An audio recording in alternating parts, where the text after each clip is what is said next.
After a delay of 30 days, the US has decided to proceed with imposing 25% tariffs on Canadian exports and 10% tariffs on Canadian energy.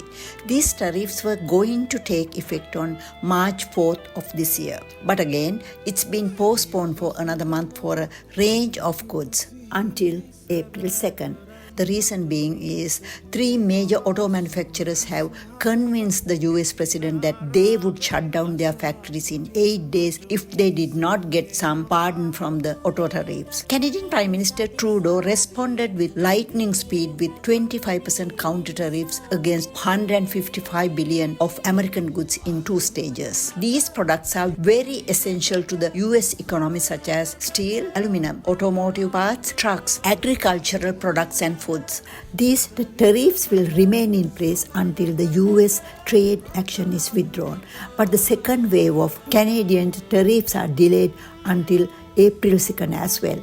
Also, Ontario Premier Doug Ford is going ahead with a 25% tariff on electricity to 1.5 million US homes. British Columbia is planning to have a legislation to impose tolls on commercial vehicles traveling to Alaska.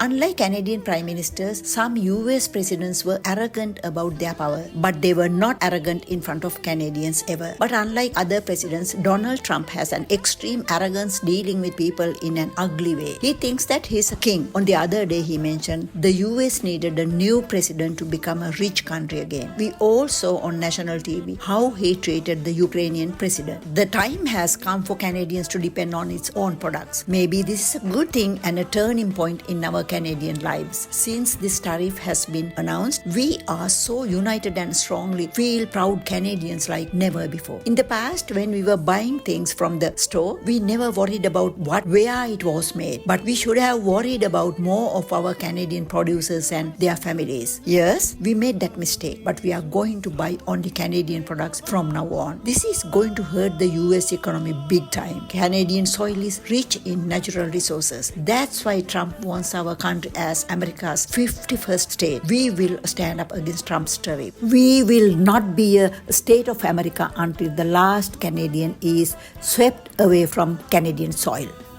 Once Abraham Lincoln said, if you want to test a man, give him power. That's what happened to Trump. Mr. US President, you are going to regret about this one day because you are losing your Canadian friend, business partner and supporter. We were there for you 24/7 whenever we were needed. When the September 11 attack happened, Canada responded by providing firefighters, humanitarian aid, deploying troops, etc. But we are not going to be there for you anymore. For Trump, this is not about Canada, Mexico, border security or fentanyl. It is more about globally China's powering up. But Trump is doing China a big favor by losing its supporting Canadian part. We are going to work with the European Union and other countries for trade deals. We are going to stand up together no matter what is thrown at us. It's going to be a very tough road, but we will go through that rough road. One day, we will be better and stronger like never before. Since the trade war has begun, 50% of Canadians are boycotting US companies.